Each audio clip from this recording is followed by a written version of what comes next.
Hey guys, and welcome to the Dota 2 how-to guide for playing Chen. This is a quick guide to give an overview on abilities, item suggestions, skill build, and general tips for playing Chen.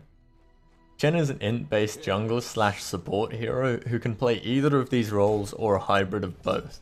Starting with 20 strength, 15 agi, and 21 int means Chen has a fairly decent health and mana pool at the start of the game, and gaining 1.5, 2.1, and 2.8 per level means that his mana pool always stays good, though his health does start to lack a little. Chen's first ability is Penitence. This causes the enemy units to move 8 to 32% slower and take 8 to 32% increased damage, which can be hugely useful for bringing down targets in ganks or for later on in taking down an enemy carry or semi-carry. The ability lasts for 7 seconds and has a cast range of 600, and while it is blocked by BKB and Linken's and can be purged, the low cooldown of 14 seconds combined with the mana cost of only 100 means that Chen can cast it very often. Chen's next ability is actually two abilities split, one of the W key and one on the E key, and these are basically Test of Faith and Test of Faith Teleport. Chen is unique in the way that he has this because he's basically the only hero to have two abilities that rank up by ranking up one ability, and they have exactly the same name. Now, his W-based Test of Faith is a cast range of 600 and will deal a random amount of damage between 50 to 100 at rank 1 and 200 to 400 when maxed out. And with a cooldown of 24 seconds and a mana cost of 175, this is a pretty damn powerful ganking tool when combined with his Q. The E part of Test of Faith, or the teleport part, will teleport a friendly unit back to the fountain after a 6 to 3 second delay. This also has a 24 second cooldown that's independent of his other cooldown, but will cost 200 mana.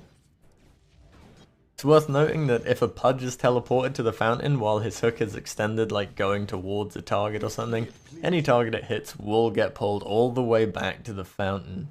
That's a long Pudge hook. Been the feature of many videos too, hey. Anyway.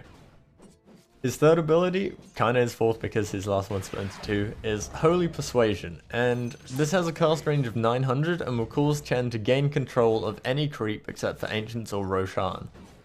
Chen can control between 1 and 3 creep depending on level, and the creep will gain a bonus 75 to 300 health. With a mana cost of only 100 and a cooldown of 30 to 18 seconds, this is where Chen's jungling power really comes from, along with his gank power, as he can use the jungle creep abilities. It's worth noting as well, just for a bit of funsies, that if Rubik steals that spell, you can continually swap who owns a creep, and every time it changes it will gain an additional 300 health, meaning that you can give a creep insane levels of health. I don't know why you would want to, but you can. His ultimate is Hand of God, and this is a global heal. It will heal all allies and any creep under Chen's control for 200 to 400. Making it a powerful teamfight spell. It does have a long cooldown of 140 to 120 seconds and costs 200 to 400 mana. Though with an Aghanim Scepter the cooldown's reduced to only 30 seconds, making it one hell of a powerful spell. And if you're the kind of person that likes to build refreshers, basically that's like 800 heal, and if you've got a mech as well, that's like 2 mech heals and 800 of your ult heals in one team fight potentially. It's basically a walking hospital. Item-wise on Chen, starting out with a Ring of Protection, 2 Ironwood branches, 2 Clarities, along with a set of wards for warding the rune spot. It's basically a good start. Moving quickly into Ring of Basilius, Headdress, and Arcane Boots to allow for basically unstoppable jungling, because you're gonna have basically unlimited mana and you've got crazy strong gank potential. Beyond that, look towards getting Aghanim Scepter, Mechanism, and Scythe of Vice. This is because the double heal from your ult and mech, plus the really low cooldown from Ags, makes your walking fountain, and Scythe allows for very strong engagements if you catch an enemy out of position, because you can slow them, you can increase the damage, you can turn them into something that can't run away, and everyone can beat on them. Finishing up the build though with a Necronomicon and then a luxury item. Chen's someone I would recommend a final item as being something that's going to be useful to your team. Probably somewhere along the lines of Vlad's or any aura item that your team doesn't have yet. Because, well, auras affect most people and that's way more beneficial than just something that's going to affect you. Skill build wise, look at taking Penitence at 2, 12, 13 and 14 with Test of Faith at 3, 8, 9 and 10. Take Holy Persuasion at 1, 4, 5 and 7 and your ult whenever possible with stats when you have to. The reason for one early level in Penitence is the 8% slow and the increased damage for very early kind of level 2/level 3 ganks and going on them. That could be the difference between making a kill or not, as it's always got the 7-second duration, which is pretty long, so it can help. And then maxing out Holy Persuasion first is kind of obvious because it gives you more creep and you can jungle faster and gank with like a small army. General gameplay wise, Chen is one of the only heroes that can actually start out in the jungle at one of the big camps, as you can use Holy Persuasion to take over the biggest creep and then kill off the others. You can then move on to the smaller camps and jungle like any other jungler really, moving between small and medium camps. However, remember that whenever your creep dies, go take a new one from a big camp. You always want to take big camp ones because they have the best abilities and, well, they're the tankiest. Now, once you reach level 3, if you've got a good creep like a centaur or a troll, you can actually move into lane to gank. This is because your early level in Penitence combined with the stun or ensnare from that really can help to lock down an enemy if they're overextended.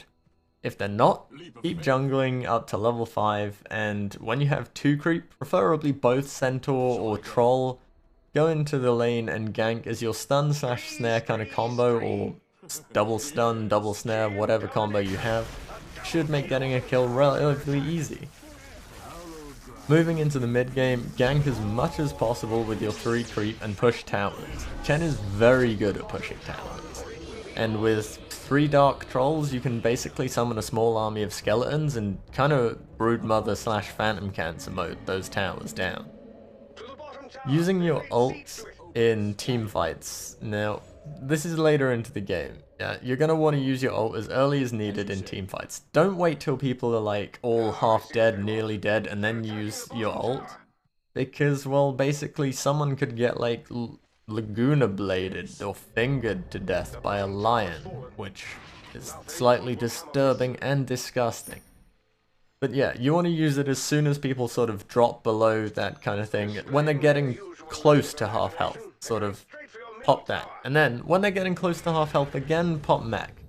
Because, well, you're going to keep your team mostly full health for a good 50% of the team fight at least, and their team's probably going to be half dead at this point. Well, that's how it should be going. Now, make sure you use your Penitence on the enemy carry or the next highest damage guy if he's magic immune, and hit them with Test of Fate straight after because, well, the 32% increased damage means your max damage would be 520, which is a fair amount of damage to take from one hit from a support that's mainly based around healing and creep. Finally, make sure that in teamfights you do actually micro your creep, because they do have abilities like stuns and snares and really powerful stuff, and you are going to want to micro them as to who they're hitting because they can be so useful in bringing down people. And it's kind of a pain in the ass to micro creep and yourself and everything in a fight, but basically you need to be able to do it. May it please you.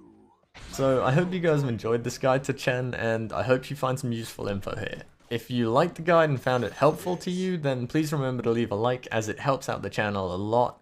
If you guys have anything to say about the hero or the guide, leave a comment and I'll get back to you. And if you want more Dota videos, feel free to subscribe to the channel, because then it'll update you when I put them up.